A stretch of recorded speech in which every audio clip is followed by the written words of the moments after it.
Last में draw कर रहा हूं m1 का फ्री बॉडी डायग्राम, और फिर से याद दिला रहा हूं m1 का फ्री बॉडी डायग्राम बना रहा हूं मैं। अब m2 को वर्टिकल डायरेक्शन में देखें। वर्टिकल डायरेक्शन में दो फोर्सेस हैं, एक एक्सेलरेशन, तो मैं लिख सकता हूं t164। बेटा ये करेक्ट आंसर होना चाहिए। जेई ने आंसर दिया था 82। आप जानते हैं वो 82 जो है वो रेक्टेंगुलर रेजोल्यूशन से है। रेक्टेंगुलर रेजोल्यूशन मतलब क्या उन्होंने, और कुछ टाइम बाद जो फ्रिक्शन है, काइनेटिक फ्रिक्शन, वो mg sin थीटा से ज्यादा हो जाएगा।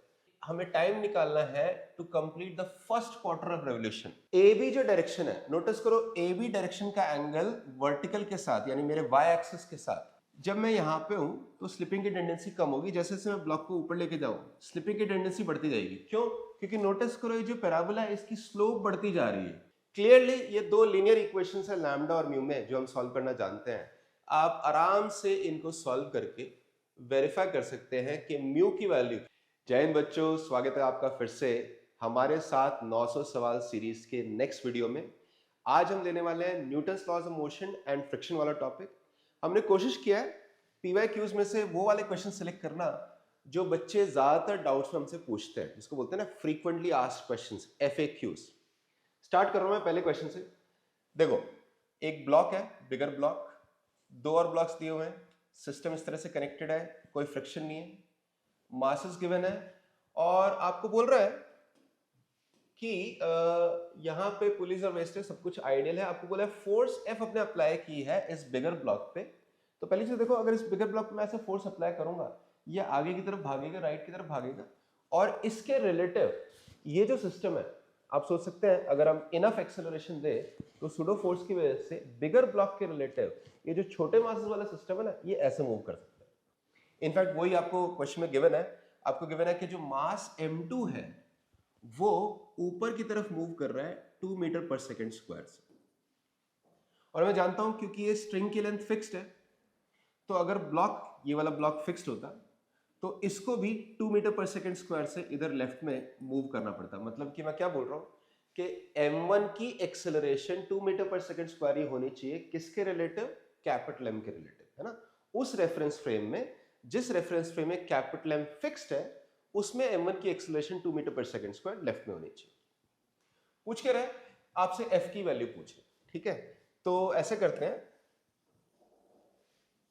सोचते हैं इस क्वेश्चन में हमारे पास कितने अननोन्स हैं। देखो, एक तो ये f अननोन है, उसके अलावा इस स्ट्रिंग में कुछ टेंशन होगा, वो हमारा एक अननोन है। उसके अलावा ये जो ब्लॉक है, बड़ा वाला ब्लॉक है कैपिटल M, ये आगे मूव कर रहा होगा, लेट्स से इसकी एक्सेलरेशन है कैपिटल A, ये एक अननोन है। और फिर आप देख सकते हैं इन दोनों के बीच में जो नॉर्मल फोर्स लग रही होगी उसको भी आप एक अननोन ले सकते हैं। ऑल्दो वैसे दोनों के ऊपर न्यूटन सेकंड लॉ लगा दोगे तो वो एलिमिनेट हो जाएगा, बट फिर भी मैक्सिमम अगर मैं लूं तो दोनों के बीच में नॉर्मल फोर्स n, ये भी एक अननोन। आप बोल सकते हो यहाँ पे भी नॉर्मल फोर्स अननोन है, बट बेटा वो वर्टिकल डायरेक्शन में है, और आप देख सकते हैं ये इन दोनों का मोशन जो है हम एनालाइज कर रहे होंगे ऐसे हॉरिजॉन्टल डायरेक्शन में। वर्टिकल डायरेक्शन के मोशन में इस नॉर्मल का कोई काम नहीं आने वाला, ठीक है। इसका जो वर्टिकल डायरेक्शन का मोशन होगा m2 का, वो तो केवल टेंशन और वेट की वजह से होगा। बहुत सारी बातें बोल रहा हूं मैं, ऐसा करता हूं ये सब बोलने की जगह हम सिंपल जो हर क्वेश्चन में हम करना चाहते हैं, फ्री बॉडी डायग्राम बनाना चाहते हैं, पहले वो कर लेते हैं। तीनों का फ्री बॉडी डायग्राम बनाऊंगा मैं अलग अलग। सी, पहले मैं कैपिटल M का बना रहा हूं, then small m2 and then m1। इसमें बस एक ही चीज ध्यान दें कि m1 का जो फ्री बॉडी डायग्राम बनाऊंगा मैं, m1 का फ्री बॉडी डायग्राम में बनाऊंगा कैपिटल M के रिलेटिव, और कैपिटल M खुद में एक नॉन इनर्शियल फ्रेम है, तो m1 पे ना एक सूडो फोर्स भी लगानी पड़ेगी। मैं जल्दी से अब वैल्यूज डालने वाला हूं फोर्सेस की। देखो, मुझे पता है इसके ऊपर एक कैपिटल F राइट में, यहां पुल्ली पे आप जानते हैं टेंशन एक लग रही होगी लेफ्ट में, एक टेंशन नीचे भी लग रही होगी जो मैं दिखा नहीं रहा हूं। ऐसे यहाँ पे एक नॉर्मल फोर्स लग रही होगी विच आई एम नॉट शोइंग, और एक यहाँ पे हॉरिजॉन्टल फोर्स लग रही होगी n m2 का नॉर्मल फोर्स। और ये ब्लॉक हमारा राइट में एक्सेलरेटेड है, लेट्स सपोज एक एक्सेलरेशन कैपिटल A, ठीक है। ये पहला फ्री बॉडी डायग्राम होगा। m2 का फ्री बॉडी डायग्राम देखो, देखो m2 जो है ना, उसका मोशन आप दोनों एक्सिस पे एनालाइज कर सकते हैं, vertical axis as well as horizontal axis. Horizontal axis पे m2 कैपिटल M के साथ ही मूव कर रहा होगा, और हॉरिजॉन्टल एक्सिस पे हम जानते हैं इसके ऊपर फोर्सेस कौन कौन से होने वाली है। एक तो इसके ऊपर नॉर्मल होगी, इनफैक्ट एक ही होगी force, normal, nothing else. Horizontal direction में इसके पास एक्सेलरेशन होगी कैपिटल। वर्टिकल डायरेक्शन में इसके ऊपर दो फोर्सेस हैं, एक तो टेंशन और एक इसका वेट, m2g, और वर्टिकल डायरेक्शन में इसकी एक्सेलरेशन क्वेश्चन में गिवन है ऑलरेडी, वर्टिकल डायरेक्शन में इसकी एक्सेलरेशन थी 2 मीटर पर सेकंड स्क्वायर। ठीक है, लास्ट में ड्रॉ कर रहा हूं m1 का फ्री बॉडी डायग्राम, और फिर से याद दिला रहा हूं m1 का फ्री बॉडी डायग्राम बना रहा हूं मैं कैपिटल M के रेफरेंस फ्रेम में, नॉन इनर्शियल रेफरेंस फ्रेम। तो m1 के ऊपर क्या क्या फोर्सेस लग रही होंगी भाई? m1 के ऊपर एक तो टेंशन राइट में लग रहा है, और क्योंकि कैपिटल M राइट में एक्सेलरेटेड था तो m1 पे सूडो फोर्स तो लेफ्ट में लगा होगा ना, यानी कि m1 पे फोर्सेस मैं ऐसे दिखाऊंगा, एक टेंशन T और एक सूडो फोर्स आपका m1 इंटू कैपिटल A, और m1 की एक्सेलरेशन हम जानते हैं कैपिटल M के relative 2 metre per second square left में रही होगी। ये हमारे सारे फ्री बॉडी डायग्राम्स हो गए। अब इन्हीं फ्री बॉडी डायग्राम से मैं इक्वेशन लगा के, न्यूटन सेकंड लॉ लगा के इस क्वेश्चन को सॉल्व करने वाला हूं। मैं इसको कॉपी कर लेता हूं, बिकॉज ये फ्री बॉडी डायग्राम्स जो है ये तो आपको समझ में आ गए। What I will do is, इसको मैं थोड़ा सा रीसाइज कर देता हूं। Okay, let me resize it like this. हाँ, थोड़ा सा रीसाइज कर लेते हैं ताकि स्पेस बन जाए। अच्छा भाई, क्या क्या इक्वेशन लिखूंगा? कैपिटल M से देखो, हॉरिजॉन्टल डायरेक्शन मैं लिख सकता हूं F minus N minus T equal to mass into acceleration. ठीक है, फर्स्ट इक्वेशन। M2 को देखो, हॉरिजॉन्टल डायरेक्शन में एक ही फोर्स एक एक्सेलरेशन लिख सकता हूं मैं, N equal to mass into acceleration. Notice करो इन दोनों से N को आप एलिमिनेट कर सकते हैं। इनफैक्ट ऐसा कर लेते हैं, N को एलिमिनेट कर लो N से, तो इक्वेशन एक्चुअली बन F minus T equal to 120। ठीक है, इसको मैं बोलता हूं 1 प्राइम। अब आप इन दोनों को भूल जाए। ठीक है, अब M2 को वर्टिकल डायरेक्शन में देखें। वर्टिकल डायरेक्शन में दो फोर्सेस हैं, एक एक्सेलरेशन तो मैं लिख सकता हूं T माइनस M2g यानी 20g equal to mass into acceleration. इसको बोल देते हैं अब सेकेंड प्राइम। और थर्ड इक्वेशन ले लेते हैं M1 से। अब बोलेंगे इसकी एक्सेलरेशन लेफ्ट में है कैपिटल M के रिलेटिव, तो इसके लिए हम लिखेंगे M1a minus tension equal to mass into acceleration, M1 into 2। Actually मैं M1 की वैल्यू भी डाल देता हूँ। M1 की वैल्यू बेटा 10, सो 10 into a, right hand side पे इसको 10 ही लिख देते हैं, 10 इंटू 2। ये आपकी थर्ड इक्वेशन 3। दोस्तों ये जो तीन इक्वेशंस है, फाइनल इक्वेशंस आपकी 1 प्राइम 2 प्राइम 3 प्राइम, नोटिस करो तीन वेरिएबल तीन इक्वेशन f। ठीक है ना, तीन वेरिएबल कौन कौन से यहाँ पे, एक f है, एक t है और एक a। ऑब्वियसली तीनों को सॉल्व कर सकते हैं, यू कैन वेरीफाई, सॉल्व करके आपके पास आ जाएगा capital F equal to 3360 newton, which is the first option. ठीक है जी। सेकेंड क्वेश्चन मैं लेने वाला हूं जिसमें थोड़ा सा कंट्रोवर्सी है, इन द सेंस कि जेईई मेन ने जो आंसर दिया था आई थिंक वो आंसर गलत है, और करेक्ट आंसर क्या होगा वो मैं अभी आपको दिखाने वाला हूं। यहां पे नोटिस करो क्वेश्चन क्या है। क्वेश्चन में बोला हुआ है कि एक फ्रेम है, वुडन फ्रेम ABAC, कुछ एक वर्टिकल फोर्स है। आपको नोटिस करो बोला है इस फोर्स को हमने जो अप्लाई किया है इसको हम रिजॉल्व कर रहे हैं parallel to the arms AB and AC। मतलब क्वेश्चन ने स्पेसिफाई कर दिया कि जो मैं इसको रिजॉल्व कर रहा हूं, बेटा रिजॉल्व करने का मतलब होता है कंपोनेंट्स में ब्रेक करना, लेकिन जरूरी नहीं है कि एक वेक्टर को जब तुम कंपोनेंट्स में ब्रेक करो तो वो दोनों कंपोनेंट्स एक दूसरे के परपेंडिकुलर हो, है ना। जनरली तो हम x और y कंपोनेंट लेते हैं, तो x और y कंपोनेंट लेते हैं। कंपोनेंट का क्या मतलब है, इन दोनों का सम ओरिजिनल वेक्टर है, लेकिन x और y हम जनरली परपेंडिकुलर लेते हैं, इसको बोलते हैं रेक्टेंगुलर रेजोल्यूशन या फिर परपेंडिकुलर रेजोल्यूशन। लेकिन जरूरी है एक वेक्टर को हम दो परपेंडिकुलर डायरेक्शन में रिजॉल्व करें। इनफैक्ट आपको गिवन है कि यहाँ पे हमें AB और AC के अलॉन्ग रिजॉल्व करना है, और फिर फाइनली उसने पूछा क्या है, उसने पूछा magnitude of the resolved component along the arm AC वाला पूछा। तो कैसे करेंगे हम, बस कंपोनेंट का बेसिक मीनिंग यूज करेंगे। कंपोनेंट का मतलब होता है दो कंपोनेंट जो इसके होंगे उनका क्या मतलब होगा, उसका मतलब होगा हमें इस P को दो वेक्टर में ब्रेक करना है, एक AB के अलॉन्ग, एक AC के अलॉन्ग, लेकिन वो इसके कंपोनेंट तब कहलाएंगे जब इन दोनों का सम आपका ओरिजिनल वेक्टर P हो। ये अपने को क्लियर। तो अब इसको सॉल्व कर लेते हैं। कैसे करेंगे, मैं ऐसे करता हूं कि यूजुअल जो हम एक्सिस की चॉइस लेते हैं ना, वही एक्सिस की चॉइस ले लेते हैं। इन द सेंस इसको मैं बोलता हूं y एक्सिस और हॉरिजॉन्टल डायरेक्शन को बोलते हैं x एक्सिस। ठीक है, ये है x, ये है y। और इन एक्सिस चॉइस में मैं P वेक्टर और ए बी ए सी के यूनिट वेक्टर्स लिखने वाला हूं। कैसे लिखेंगे, आपको बहुत इजीली आता है। तो can I write P vector will be same as P j cap, y direction में ना, यानी 100 जे कैप। ए बी जो डायरेक्शन है, नोटिस करो ए बी डायरेक्शन का एंगल वर्टिकल के साथ यानी मेरे वाई एक्सिस के साथ, मैं इधर वाले यूनिट वेक्टर निकाल रहा हूं, वाई एक्सिस के साथ मेरा एंगल है इसका 70 डिग्री। तो क्या मैं बोल सकता हूं ए बी के अलॉन्ग जो यूनिट वेक्टर होगा उसमें जो y कंपोनेंट आ रहा होगा वो आ रहा होगा cos 70 और x कंपोनेंट आ रहा होगा sin 70। ठीक है, ऐसे सोचो AC के अलॉन्ग जो यूनिट वेक्टर आएगा, देखो यहाँ पे AC का वर्टिकल के साथ, ये नीचे वाले वर्टिकल के साथ एंगल दिया हुआ है 145, मतलब कि अगर मैं ऐसे देखूं तो हॉरिजॉन्टल के साथ होगा 55, मतलब वर्टिकल के साथ ऊपर होगा 35। ठीक है, मैं ये 35 और ये मार्किंग हटा रहा हूं ताकि ज्यादा मेसी ना हो जाए। 35 डिग्री ये वाला एंगल, तो क्या मैं बोल सकता हूं AC का यूनिट वेक्टर होगा equal to sin 35 i cap plus cos 35 j cap. ठीक है, अब मुझे क्या करना है, P वेक्टर को एक वेक्टर AB के लॉन्ग एक वेक्टर AC के लॉन्ग कंपोनेंट से ब्रेक करना है। तो कैन आई से in that case P vector will B एक वेक्टर AB के लॉन्ग, मैं लिख सकता हूं कुछ नंबर लैम्डा इनटू AB, क्या है ना, लैम्डा एक नंबर है जिससे उस कंपोनेंट का मैग्नीट्यूड पता चलेगा, प्लस एक और वेक्टर AC के लॉन्ग, तो म्यू इनटू AC कैप। ठीक है, ये तो यूनिट वेक्टर है, म्यू उसका मैग्नीट्यूड है, म्यू इनटू AC कैप आपका वो कंपोनेंट आ जाएगा जो AC के लॉन्ग है। अगर मैं लैम्डा और म्यू के लिए सॉल्व कर लूं तो मुझे पता चल जाएगा दोनों के कंपोनेंट्स का मैग्नीट्यूड क्या है। और भाई बहुत इजी है सॉल्व करना, क्योंकि इन जनरल हम प्लेन में बात कर रहे हैं, तो इन जनरल यहां से आपके पास दो कंपोनेंट्स है, एक एक्स कंपोनेंट वाई कंपोनेंट, इधर भी पूरे वेक्टर में एक एक्स कंपोनेंट वाई कंपोनेंट, बराबर कर दोगे, दो वेरिएबल है आपके लैम्डा म्यू, दो इक्वेशन आ जाएगी, उनको सॉल्व कर लीजिए। कैसे करें, देखो पी वेक्टर की वैल्यू डाल देता हूं।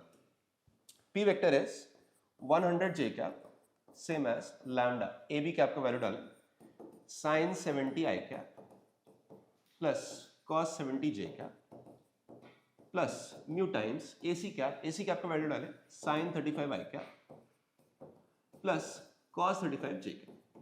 ठीक है, यहां से दो इक्वेशंस आ रही हैं। कौन कौन सी दो इक्वेशंस आ रही हैं, अगर आप कंपेयर करें इनके x कंपोनेंट्स को, लेफ्ट साइड राइट साइड, देखो लेफ्ट साइड x कंपोनेंट 0 है तो राइट साइड वाला भी 0 होना चाहिए। तो एक इक्वेशन तुम्हारे पास आ जाएगी x कंपोनेंट से 0 इक्वल टू, यहां देखो लेफ्ट x कंपोनेंट कौन से है, lambda sin 70 plus mu sin 35, ये x कंपोनेंट्स है। ऐसे y से निकाल लो, y पे यहाँ पे 100 है तो इधर भी 100 होना चाहिए, मतलब मैं बोल सकता हूँ 100 same as lambda cos 70 i cap, sorry not i cap, cos 70 plus mu cos 35। Please see these two equations, और आप नोटिस करेंगे एक्चुअली, हाँ यहाँ पे लिखा हुआ बेटा, देखो नोटिस करो जेई ने ये सारी वैल्यूज आपको दी हुई। क्लियरली ये दो लीनियर इक्वेशंस है लैम्डा और म्यू में जो हम सॉल्व करना जानते हैं। आप आराम से इनको सॉल्व करके वेरीफाई कर सकते हैं कि म्यू की वैल्यू, क्योंकि म्यू हमारा वो वाला मैग्नीट्यूड है जो AC के अलॉन्ग है, क्वेश्चन ने वही पूछा है, आप आराम से वेरीफाई कर सकते हो। म्यू आएगा कुछ 163 पॉइंट समथिंग, नियरली 164, मैं अगर इंटीजर आंसर दे रहा हूं तो 164, बेटा ये करेक्ट आंसर होना चाहिए। जेई ने आंसर दिया था 82, आप जानते हैं वो 82 जो है वो रेक्टेंगुलर रेजोल्यूशन से है। रेक्टेंगुलर रेजोल्यूशन मतलब क्या, उन्होंने बस ये नोटिस किया कि भाई P का एंगल AC के साथ 70 डिग्री है तो cos 70 से मल्टीप्लाई कर दो, लेकिन बेटा cos 70 से मल्टीप्लाई करोगे तो वो परपेंडिकुलर वाली रेजोल्यूशन कर रहे होगे, क्वेश्चन ने वो नहीं दिया, क्वेश्चन दिया है AB और AC के लॉन्ग रिजॉल्व करना है, तो correct method will be this. ठीक है, ध्यान रखिएगा इसको। नेक्स्ट क्वेश्चन पे आते हैं। नेक्स्ट जो है हमारा जो टिपिकल प्रॉब्लम है बॉल थ्रोन अप, उसमें थोड़ा सा एक वेरिएशन है, एक रेजिस्टेंस फोर्स डाल दिए। See ball is thrown up with an initial velocity, you are given कि इस पे एक ड्रैग फोर्स लग रहा है गामा mv स्क्वायर। तो आपसे बस इतना पूछा है कि अगर इनिशियल वेलोसिटी गिवन है तो कितने टाइम में अपने जेनिथ, जेनिथ मतलब हाईएस्ट पॉइंट पे पहुंच जाए। बहुत सिंपल है, just Newton second law apply करें। हम बोल सकते हैं एट एनी इंस्टेंट अगर बॉल की वेलोसिटी है v, इसका मास है m, तो क्वेश्चन के हिसाब से अब इसके ऊपर दो फोर्स लग रही हैं, एक तो mg है और साथ ही आपका एक ड्रैग फोर्स भी लग रहा है which is gamma mv square. ये दोनों फोर्सेस वेलोसिटी के ऑपोजिट है अभी, तो मैं अगर न्यूटन सेकंड लॉ इक्वेशन लिखूं, ठीक है, तो can I write that mass into acceleration is same as net force which is minus mg plus gamma mv square. ठीक है, देख रहे होगे m कैंसिल हो रहा है। इनफैक्ट अभी से होपफुली आप देख चुके होंगे कि हमारा सॉल्यूशन हो चुका है, बिकॉज अगर आप m कैंसिल करें, इसको रीअरेंज कर दें ऐसे, dv over g plus gamma v square equal to minus dt। ठीक है, cross multiply. You can see इसको अगर इंटीग्रेट कर दें तो we have already got the solution. Limits क्या रखना है, यहाँ पे रखना है 0 से t अपने को कैलकुलेट करना है, और इधर रखना है v0 से b। बच्चे एक स्टैंडर्ड फॉर्म है, देखो स्टैंडर्ड फॉर्म है इंटीग्रेशन की, क्या आ रहा है, dv divide by some constant plus v square. मतलब कौन सा वाला फॉर्म हो जाएगा, ये वाला फॉर्म है, integration of dx over x square plus a square. आप जानते हैं ना, इसका आंसर आता है 1/8 tan inverse of x by a। ठीक है, ये वाला अपना इंटीग्रेशन का फॉर्मूला यहाँ पे लगा दो एंड वेरीफाई कर सकते हो लिमिट्स लगाने के बाद कि आपका आंसर आ जाएगा फर्स्ट ऑप्शन। ठीक है, let's see the next problem.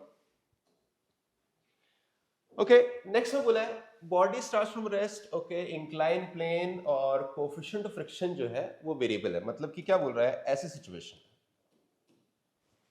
एक इंक्लाइन प्लेन है, इसको ऊपर वाले पॉइंट को बोल देते हैं x इक्वल टू 0। यहां पे आपको बोला है कि म्यू जो है वो x के साथ चेंज कर रहा है, mu is 0.3 into x. In fact you realise कि जैसे जैसे वो नीचे आएगा x कोऑर्डिनेट बढ़ेगा तो म्यू की वैल्यू भी बढ़ रही होगी। ठीक है, तो आप ऐसे इमेजिन कर सकते हैं, initially when x is 0 mu is 0, तो इनिशियली केवल इंक्लाइन प्लेन के अलोंग इसके ऊपर mg का कंपोनेंट लग रहा होगा, mg sin थीटा।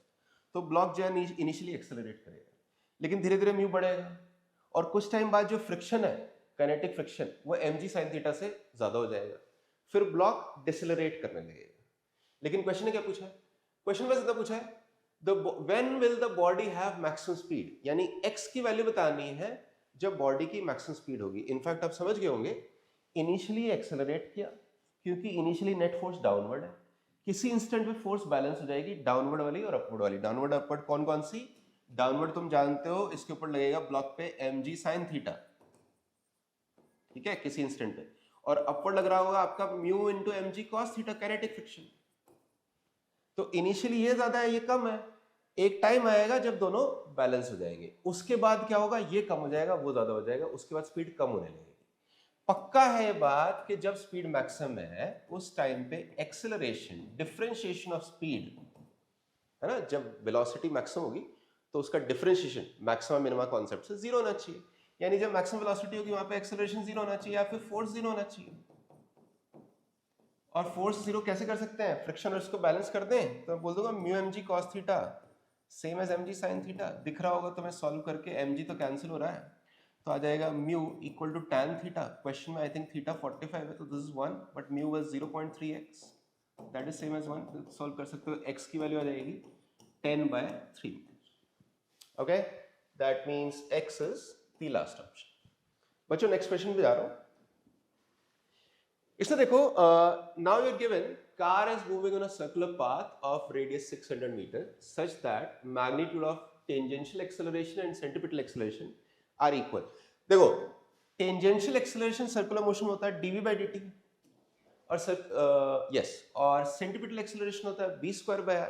तो क्या बोल रहा है वो कि सर्कुलर मोशन में आपकी जो टेंजेंशियल एक्सेलरेशन है और जो सेंट्रीपिटल एक्सेलरेशन, दोनों का मैग्नीट्यूड इक्वल है, मैग्नीट्यूड इक्वल है। हो सकता है एक नेगेटिव दूसरा पॉजिटिव। इनफैक्ट क्योंकि मैं क्वेश्चन सॉल्व कर चुका हूं बेटा, ऑल्दो लिखा नहीं हुआ वहां पे फर्स्ट लाइन में, हमें जो आपका आंसर का फॉर्म है ना, जो बेसिकली ये वाला फॉर्म है क्वेश्चन में जो पूछा हुआ है, उससे पता लग जाएगा कि एक्चुअली टेंजेंशियल एक्सेलरेशन नेगेटिव होने चाहिए और सेंट्रीपिटल पॉजिटिव होनी चाहिए। कैसे पता लगेगा मैं बताऊंगा, ठीक है। पहले हमें नहीं पता है तो हम मान लेते हैं कि dv by dt, see tangential acceleration का magnitude is same as centripetal acceleration का magnitude. That means tangential acceleration should be equal to either plus और minus centripetal acceleration. So I can say dv by dt is same as either plus और minus v square by r। ठीक है, इसको solve करो आगे। Finally उसने देखो पूछा क्या है, उसने पूछा है कि एक हमें टाइम निकालना है to complete the first quarter of revolution. First quarter मतलब जब तक कि उसकी डिस्टेंस सरकमफेरेंस का 1/4 नहीं हो जाती, उतने में टाइम निकालना है। कैसे निकालें?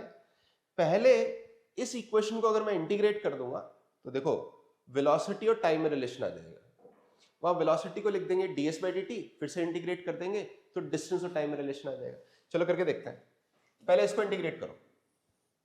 क्या लिख सकते हैं हम? dv/v² equal two plus minus dt/r। Integration कर रहा हूं मैं, लिमिट्स लगा रहा हूं v0 से v, 0 से t। मैं मान रहा हूं आपको इंटीग्रेशन आती है, नहीं आती तो देखो dv/v² होता है बेटा -1/v।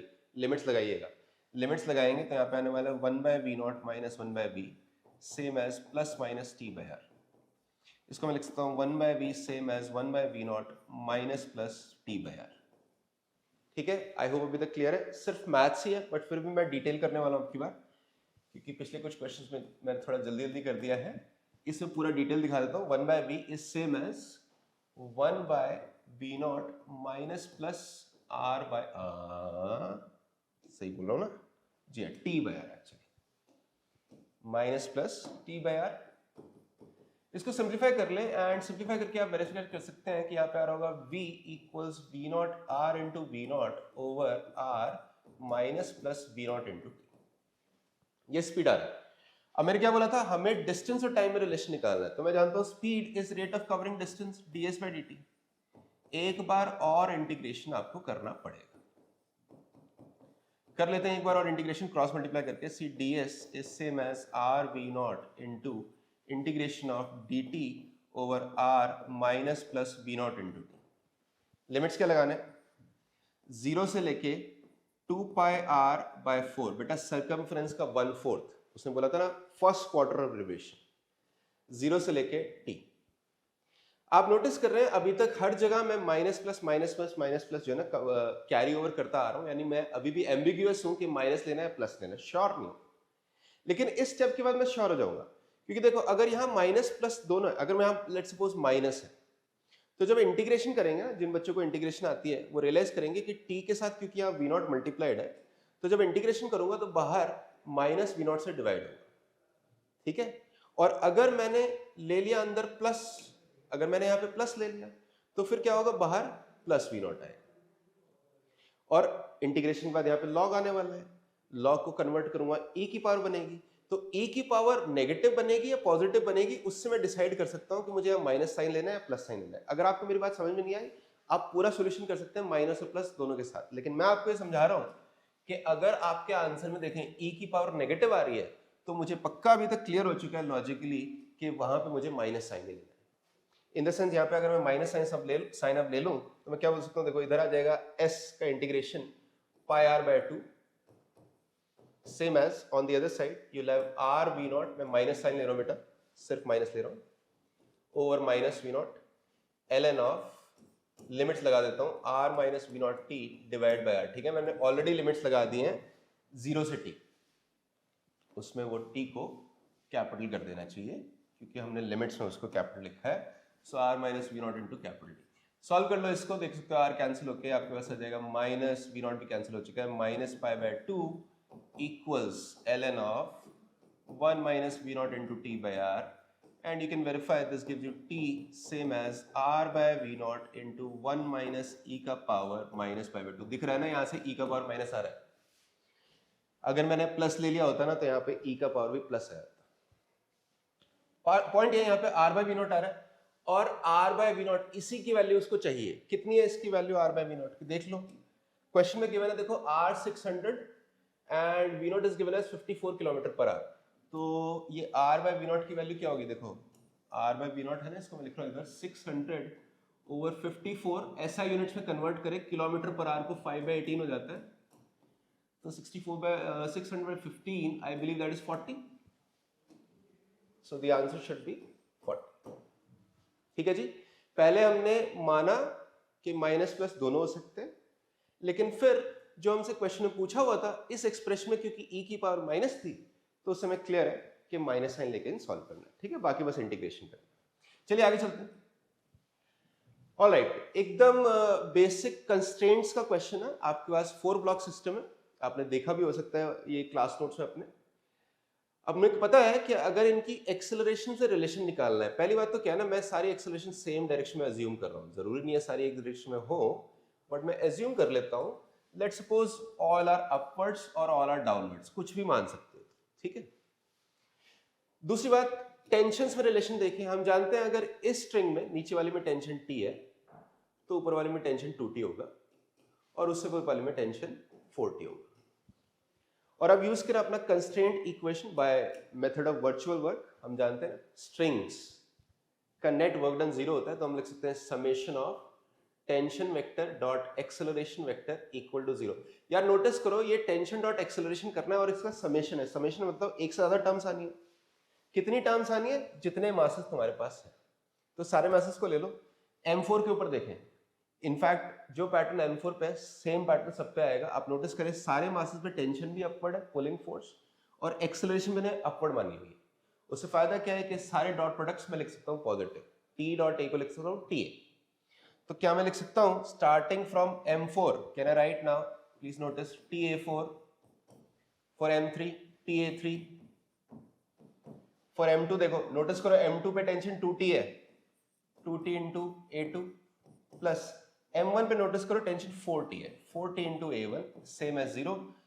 T कैंसिल कर दो, आपका रिलेशन आ जाएगा। मुझे दिख रहा है इनफैक्ट फर्स्ट ऑप्शन ही आंसर, ठीक है।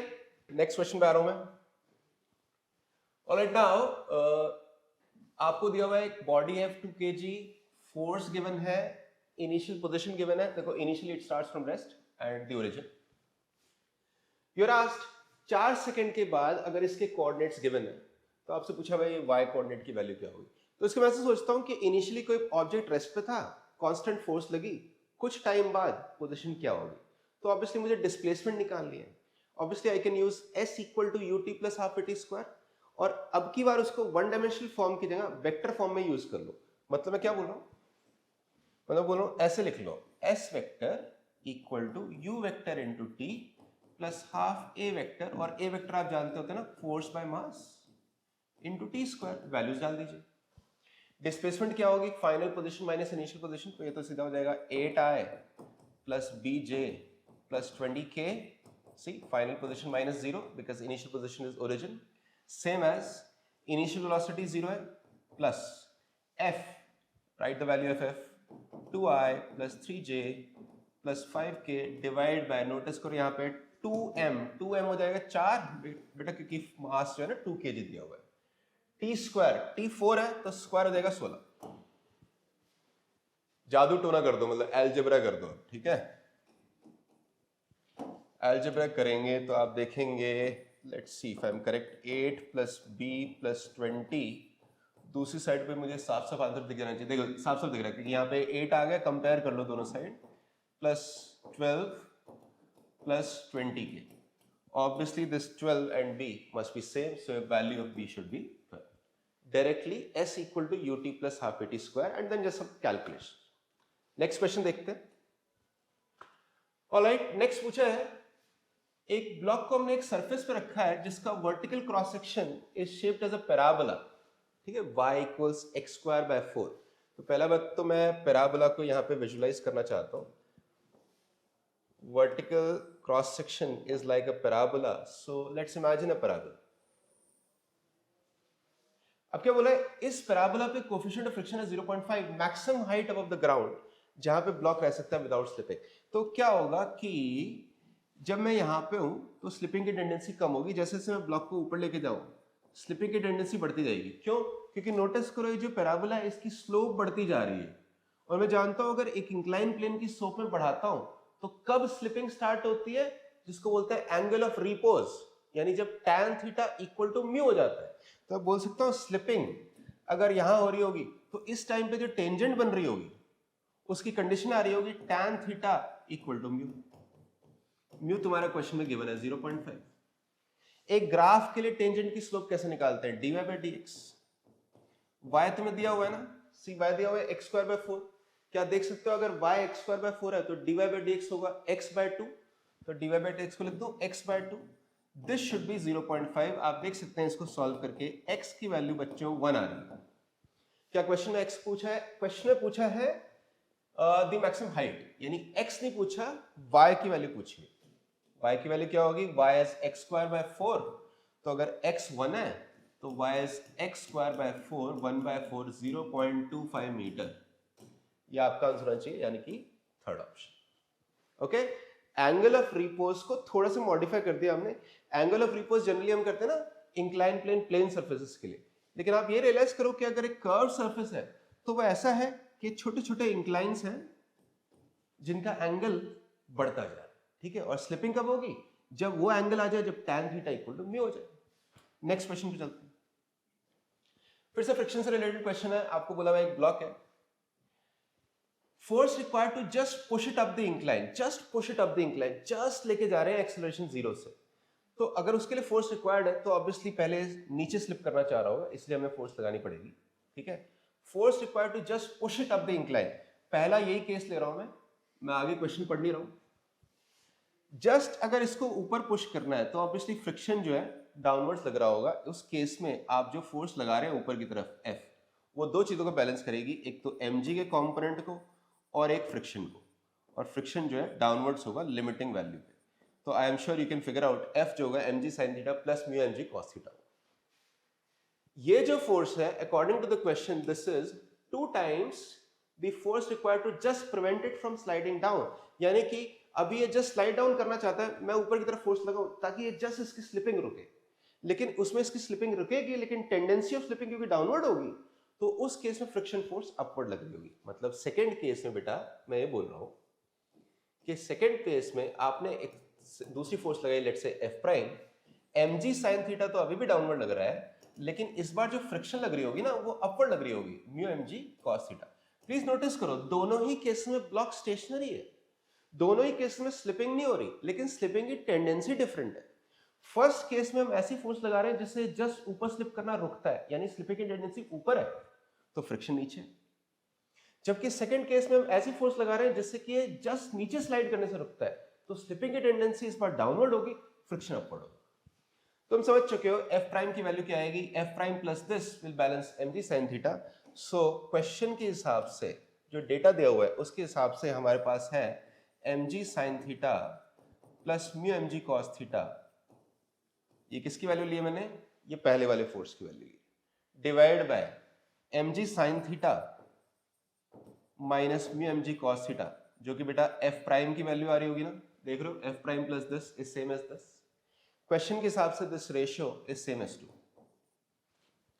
नोटिस करो क्वेश्चन में थीटा 45 है, 45 डिग्री पे साइन थीटा कॉस थीटा बराबर होता है, यानी कि हर जगह से आप mg sin theta mg cos theta ये सब कैंसिल कर सकते हो। मतलब आपके पास इक्वेशन बच जाएगा, आपके पास बच जाएगा केवल 1 plus mu by 1 minus mu same as 2। इसको सॉल्व कर ले म्यू के लिए, मेरे ख्याल से इसको अगर हम सॉल्व कर दें म्यू के लिए तो आपका आ जाना चाहिए mu equals 1/3 and mu equals 1/3 means second option. ठीक है जी, सही बोला ना, मैं देखो कंपोनेंट और डिपेंडेंट कर लो। अगर म्यू लाना है यहाँ पे तो क्या करो, पहले इन दोनों को सब्ट्रैक्ट करो, तो सब्ट्रैक्ट करेंगे ऐसे, यहाँ पे भी सब्ट्रैक्ट करेंगे 2 - 1, और नीचे 1 लाना है तो क्या करें, दोनों को ऐड कर दें, दोनों को ऐड करेंगे इधर भी ऐड करेंगे 2 + 1 3, तो इसलिए आ जाएगा म्यू इक्वल टू 1/3। ठीक है, अलजेब्रा जो है आप आराम से कर सकते हैं, हो सकता है मैंने थोड़ा जल्दी से कर दिया हो। नेक्स्ट क्वेश्चन देखो, नेक्स्ट क्वेश्चन में अब की बार बोला है कि दो ब्लॉक्स हैं, इनके बीच में फ्रिक्शन है 0.2 और टेबल पे भी फ्रिक्शन, मासेस गिवन है, आपसे पूछा है फ्रिक्शन गिवन है, आपसे पूछा है कितनी मैक्सिमम फोर्स में लगा सकता हूं बी के ऊपर ताकि ए इस पे स्लाइड ना करे। बच्चों इनफैक्ट जेई सेंचुरी जो हमारी दूसरी सीरीज है उसमें हम 2 ब्लॉक्स फ्रिक्शन प्रॉब्लम्स पूरी डिस्कस कर चुके हैं। अगर आपके कॉन्सेप्ट क्लियर नहीं है तो वहां जाके इसको क्लियर कर सकते हैं। यहां मैं मान रहा हूं कि आपको कॉन्सेप्ट इसके सारे पता है, मैं बस सॉल्व करके दिखाने वाला। तो पहली बात हम मानते हैं, इनफैक्ट क्वेश्चन में गिवन भी है कि कोई स्लिपिंग नहीं है, कोई स्लिपिंग नहीं है तो मान लेते हैं दोनों एक साथ मूव कर रहे हैं एक एक्सेलरेशन ए से। दोनों का फ्री बॉडी डायग्राम बनाऊंगा, दोनों के ऊपर दो एक्सटर्नल फोर्स है, एक तो कैपिटल एफ और एक यहां से फ्रिक्शन। कितना लग रहा होगा फ्रिक्शन, देखो दोनों का टोटल मास 4 kg है ना, तो म्यू इंटू नॉर्मल, नॉर्मल 40 आ रही होगी 4 इंटू जी, और मैं इक्वेशन लिख सकता हूं F माइनस 8, बेटा ये 8 न्यूटन आ रहा है, equal to 4 mass into acceleration. अब मुझे देखना है ए और बी में से ए केवल फ्रिक्शन के कारण एक्सेलरेटेड है, तो उसकी मैक्सिमम कॉमन एक्सेलरेशन कितनी आ सकती है? देखो बी पे तो क्या है ना, यहाँ पे फ्रिक्शन है, एक्सटर्नल फोर्स भी है, लेकिन ए पे केवल फ्रिक्शन है। तो मैं ए की एक्सेलरेशन केवल फ्रिक्शन की मैक्सिमम वैल्यू से आ सकती है, तो मैं निकाल सकता हूँ ए की मैक्सिमम कॉमन एक्सेलरेशन कितनी हो सकती है। आप देखेंगे ए की एक्सेलरेशन के लिए हम लिख सकते हैं a max is same as friction का maximum value divide by mass which is 1 kg, और फ्रिक्शन का मैक्सिमम वैल्यू होगा म्यू इनटू नॉर्मल, मास 1 है इसलिए मैंने लिखा नहीं। तो आप देख सकते हो कि ए मैक्स जो है 0.2 इंटू जी 2 मीटर पर सेकेंड स्क्वायर आने। अगर मैक्सिमम एक्सेलरेशन ये होने के लिए साथ साथ मूव करने के लिए 2 मीटर पर सेकेंड स्क्वायर है, तो एफ की मैक्सिमम वैल्यू कितनी आ रही है वो यहां से निकाल लेंगे ना। अब आप देख सकते हैं उससे अगर मैं सॉल्व करूं तो एफ की मैक्सिमम वैल्यू कितनी आनी चाहिए इस इक्वेशन में।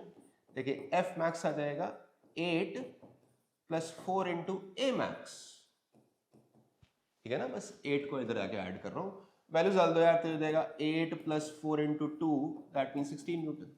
That is your answer. Let's go to the next question.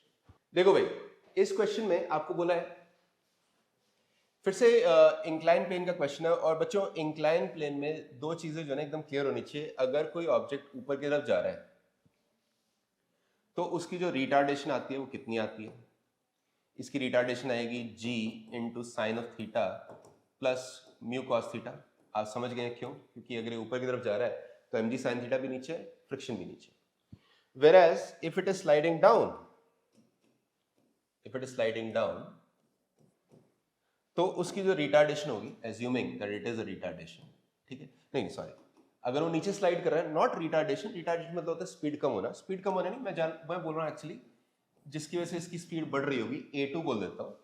a2 की वैल्यू क्या आएगी बेटा, mg sin थीटा डाउनवर्ड है और फ्रिक्शन अपवर्ड है, तो a2 की वैल्यू होने वाली है g into sine theta minus mu cos theta. अब क्यों बात कर रहे हैं? क्योंकि क्वेश्चन ने बोला है कि एक बॉडी को हमने ऊपर की तरफ थ्रो किया, ठीक है, ऐसे ऊपर की तरफ थ्रो किया तो कुछ डिस्टेंस तक जाएगी, वो टाइम हम निकालेंगे, फिर वापस नीचे स्लाइड करेगी, नीचे आने वाला टाइम निकालेंगे, और उन टाइम्स का रेशियो दिया हो। देखो आपको बोला हुआ है coefficient of friction is this if the time of ascent means ऊपर जाने वाला time is half of the time of descent means नीचे आने वाला टाइम। तो अगर मैं बोल रहा हूं कि ये है भाई टाइम t1, ये है भाई टाइम t2, तो according to the question t1 is same as 1/2 times t2, यहीं लिख देता हूं, t1 is same as 1/2 times t2। और t1 और t2 में कैसे निकालूं बेटा, जब आप ऊपर जा रहे हो, आपने नीचे से थ्रो किया है, हाईएस्ट पॉइंट पे वेलोसिटी 0 होगी, मैं यूज करूंगा s = vt - ½ at स्क्वायर, ठीक है, s = vt - ½ at स्क्वायर यहां पे यूज कर रहा हूं।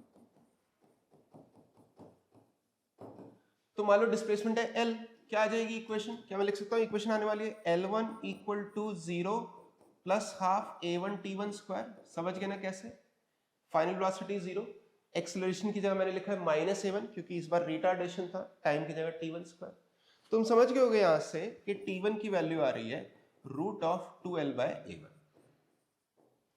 ऐसे ही ये ऊपर तक गया, 0 वेलोसिटी पे हुआ, फिर नीचे स्लाइड करने लगा, तो जो नीचे स्लाइड करने वाला टाइम पार्ट है उसमें मुझे अगर टाइम निकालना है तो मैं यूज कर लेता हूं ना s = ut + ½ at स्क्वायर, क्योंकि इस बार इनिशियल वेलोसिटी 0 है, ठीक है, इस बार मैं ये यूज करूंगा ut + ½ at स्क्वायर। फिर से सेम लेंथ स्लाइड करेगा तो s की वैल्यू मैं फिर से डाल दूंगा L = 0, इनिशियल वेलोसिटी 0 थी, प्लस ½ a2 t2 स्क्वायर। तुम समझ चुके हो, यहां से t2 का सिमिलर फॉर्मूला आ चुका है, t2 की वैल्यू आ गई √2l/a2। इसके बाद मुझे कुछ नहीं करना, बस जो क्वेश्चन में दिया हुआ है उसको यूज करना है। ऐसा करता हूं, थोड़ा सा इसको क्लियर कर देता हूं और फिर कैलकुलेशंस करेंगे। लेट्स डू वन थिंग, ये सब हम हटा देते हैं, ठीक है, ये सब कुछ हटा देते हैं और अब बस कैलकुलेशन करते हैं इससे। t1 और t2 का रेशियो दिया हुआ है, देखो t1 इज 1/2 टाइम्स t2, देखो t1 यहां पे t2 वहां पे, देख रहे होगे इक्वेशन में डालूंगा t1 t2 की वैल्यू, तो अब इसी √2l तो कैंसिल ही होने वाला है, तो मेरे पास आ जाएगा 1/√a1, यहां पे आ जाएगा 1/√a1 is same as 1/2 times t2 में क्या बचेगा 1/√a2। सो क्लियरली हम बोल रहे हैं स्क्वायर करके a1 is same as 4a2। क्या आपको a1 a2 की वैल्यू दिख रही है? हाँ, a1 a2 की वैल्यू अब नहीं दिख रही, लेकिन मैं दिखा दूंगा।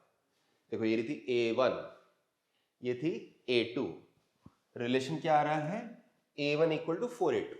देख सकते हो जी कैंसिल हो जाएगा, इधर आ जाएगा sine theta plus mu cos theta, सामने आ जाएगा 4 into sine theta minus mu cos theta.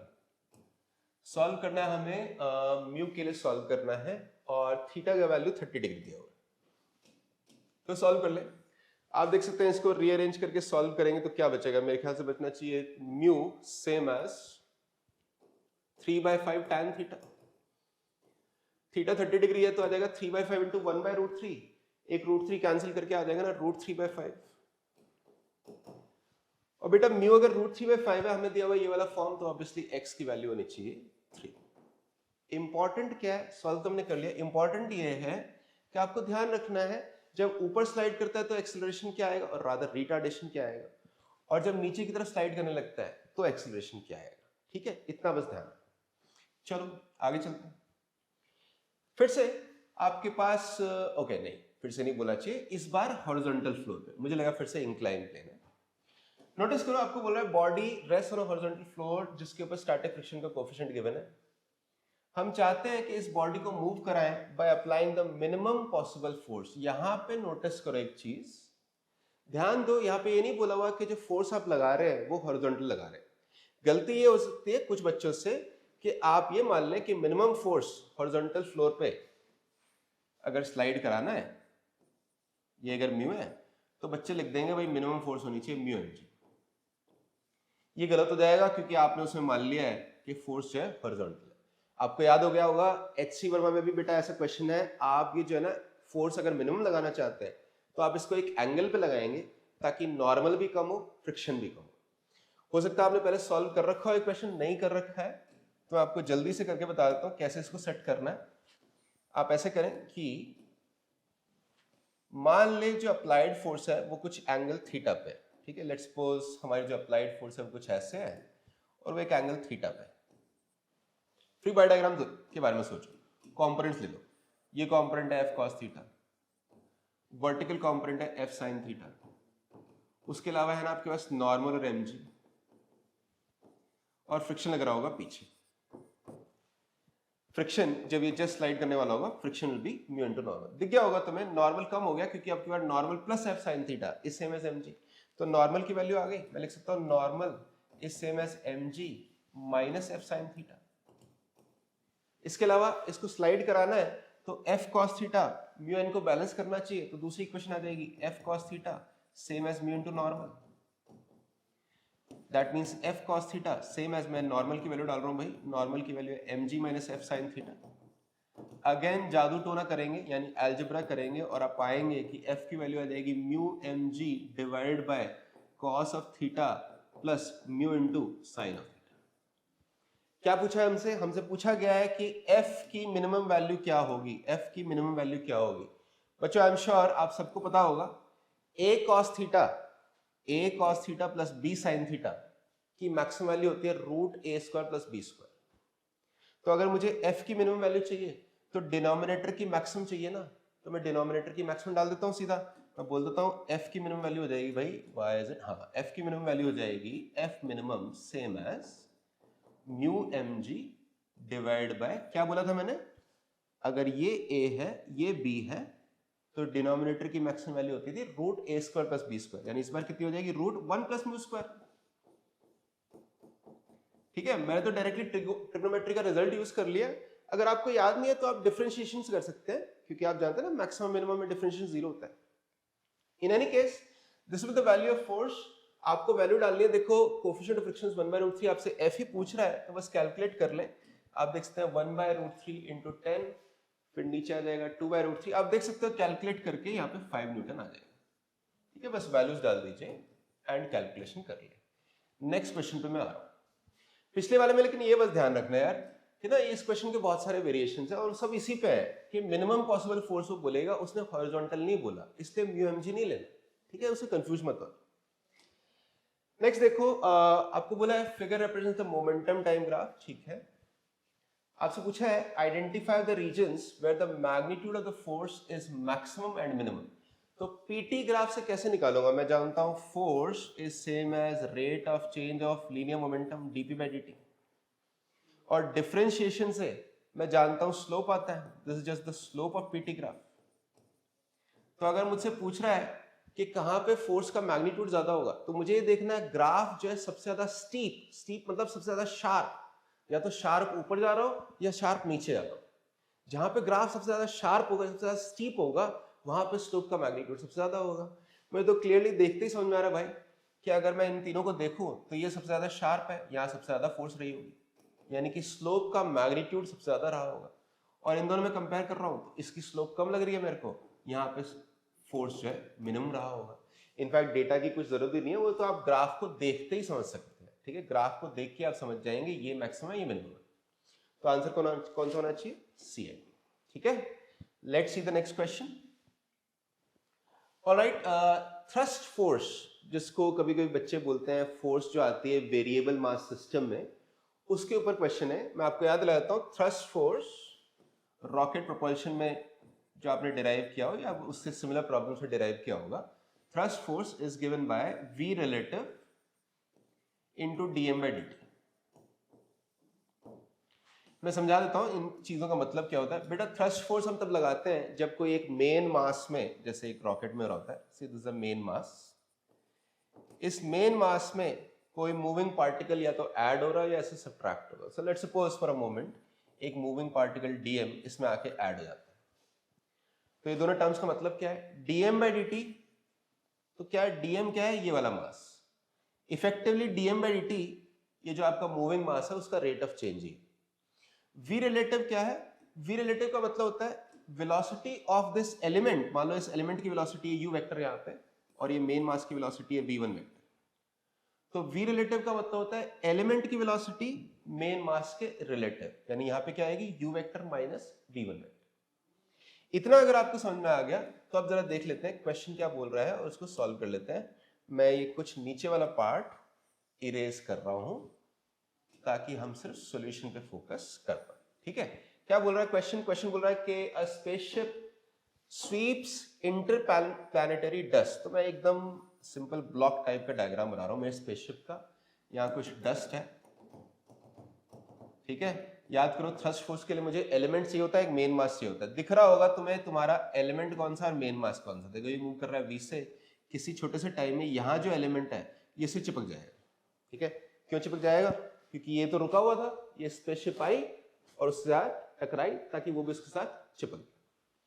तो अगर मैं आपसे पूछूं what is the relative velocity, इस एलिमेंट की मेन मास की रिलेटिव वेलोसिटी क्या है? बेटा देखो एलिमेंट इनिशियली स्टेशनरी है, यानी एलिमेंट की वेलोसिटी 0 है, मेन मास v से मूव कर रहा है। तो क्या मैं बोल सकता हूं रिलेटिव वेलोसिटी होने वाली है 0 माइनस v, यानी माइनस v।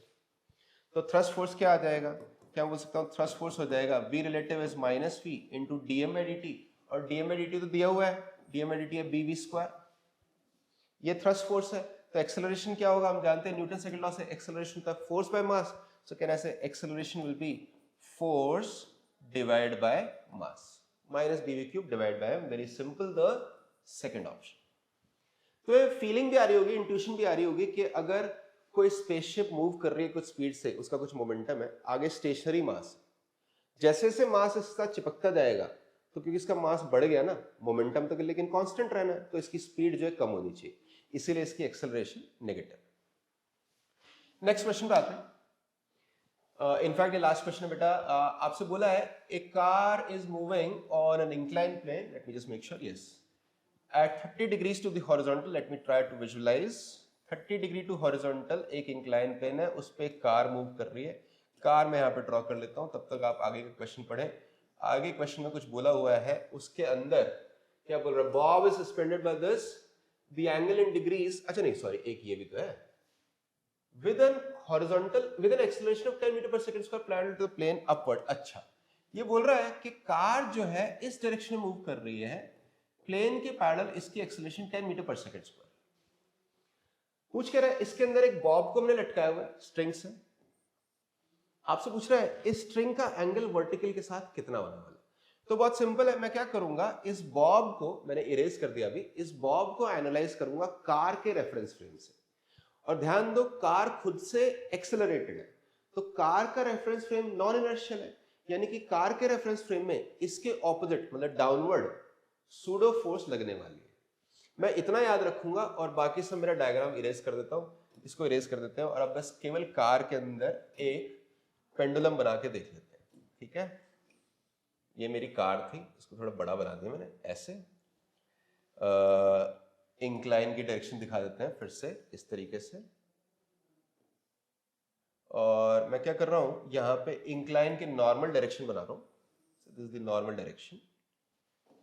और जो मेरा पेंडुलम बॉब है, मैं जानता हूं नॉर्मल डायरेक्शन का एंगल, बाय द वे ये अगर वर्टिकल है तो नॉर्मल डायरेक्शन का एंगल इसके साथ 30 डिग्री होगा। ठीक है, नॉर्मल और वर्टिकल में वही एंगल होता है जो इंक्लाइन का एंगल हॉरिजॉन्टल से होता है। जो हमारा पेंडुलम बॉब है, लेट्स सपोज पेंडुलम बॉब इस मोशन की वजह से इस कार में यहां आ चुका है। हम देखेंगे इसके ऊपर फोर्सेस क्या क्या होंगे। ठीक है, कार के रेफरेंस फ्रेम में बेटा क्लियर है। एक तो इसके ऊपर होगा mg cos theta, mg cos 30, cos 30 root 3/2 होता है। उसके अलावा इसके ऊपर होगा एक mg sin theta, sin 30 mg/2 हो जाएगा।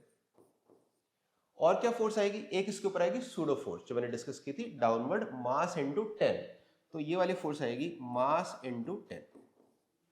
नेट नेट क्या होगा तुम्हारे पास, देखो g को अगर 10 रख दो तो देख रहे हो यहाँ पे 10 into root 3/2, this is 5 root 3। Can I say, can I erase this? Yes. Can I say this will be equal to 5 root 3 into m? g की वैल्यू डाली केवल, यहां देखो g की वैल्यू डालो, दिख रहा है 10/2 5 और ये 10 और 5 हो जाएगा 15। तो इन दोनों को इरेज करके क्या मैं 15m लगा दूं यहां पे। ये दोनों फोर्सेस है, इन दोनों फोर्सेस की वजह से ये कुछ एंगल पे चला गया। देखो यहाँ पे मैं नॉर्मल के साथ एंगल निकाल रहा हूं, वर्टिकल पिंक वाली है, क्वेश्चन में पिंक वाली वर्टिकल के साथ एंगल पूछा। तो ये जो येलो वाला एंगल है ये नॉर्मल के साथ है। वो नॉर्मल के साथ एंगल मैं कैसे बना सकता हूं, मैं बोलूंगा कि भाई जो आपकी ये एंगल पे जा रहा है वो क्यों जा रहा है, क्योंकि यहाँ पे ये वाला जो वेक्टर है देखो 15m और ये वाला जो वेक्टर ये है 5 रूट 3m, इन दोनों के रिजल्टेंट को बैलेंस करना पड़ेगा हमारी टेंशन फोर्स को। समझ सकते हो ना, ये जो दोनों का रिजल्टेंट आएगा उसको टेंशन फोर्स बैलेंस करेगी। तो वही रिजल्टेंट में बना रहा हूं, पहले ये वाला कंपोनेंट फिर ये वाला कंपोनेंट। तो इन दोनों का रिजल्टेंट इस डायरेक्शन में स्ट्रिंग की डायरेक्शन में आ रहा है। So let's suppose this angle is theta. So how much is theta, आप देख सकते हैं इस राइट ट्रायंगल से tan of theta equal to क्या भाई, tan theta equal to opposite by adjacent side यानी 15m divide by 5 root 3m। तो क्या मैं बोल सकता हूं भाई tan थीटा की वैल्यू रूट 3 आ रही है, और अगर tan थीटा की वैल्यू रूट 3 है तो थीटा 60 है। किसके साथ, थीटा 60 है नॉर्मल के साथ, ये व्हाइट वाली लाइन के साथ, व्हाइट वाली लाइन के साथ 60 डिग्री एंगल आ रहा है। अगर आपको याद नहीं है तो मैं फिर से आपको दिखा देता हूं इसको कॉपी करके कि हमने डिस्कस किया था व्हाइट वाली लाइन के साथ एंगल अभी आपका 60 आया, लेकिन ऑलरेडी जो आपकी व्हाइट वाली लाइन है वो वर्टिकल से 30 डिग्री पे है। पिंक वाला जो वर्टिकल है और हमने जो एंगल निकाला है वो ये निकाला है 60। तो ऑब्वियसली क्वेश्चन में जो एंगल पूछा वो ये वाला है। क्वेश्चन पूछा है ये स्ट्रिंग का एंगल वर्टिकल के साथ कितना होगा, पिंक वाला मेरा वर्टिकल है तो कितना होगा 60 माइनस 30 डिग्री होगा आपका आंसर। वही आपका आंसर है। That completes our questions for today.